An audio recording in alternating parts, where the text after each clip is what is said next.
চলো বাবার সাথে দেখা করাই, আমাদেরকে কেউ আলাদা করতে পারবে না। চলো। বাবা, এটা আবার কে? আমি বিয়ে করেছি বাবা। বিয়ে করেছিস মানে?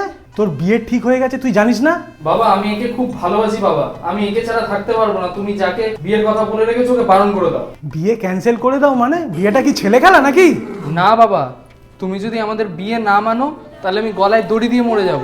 আমি একে ছাড়া কাউকে বিয়ে করব না। মুখে মুখে আবার বড় বড় কথা, জানো? কি করছো দাদা? ছেলে তো বড় হয়েছে না, আর এরকম যদি তুমি করো তাহলে কি করে হবে? দেখছো না কত ভালোবাসে এই মেয়েটাকে।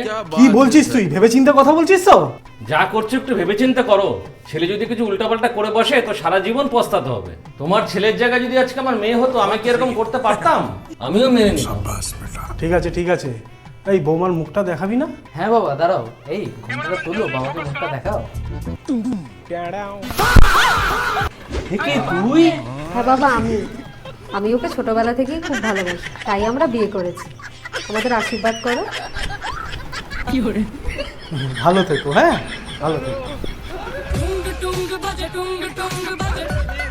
আর বন্ধুরা, ভিডিওটা ভালো লাগলে অবশ্যই লাইক, শেয়ার আর সাবস্ক্রাইব করে দাও।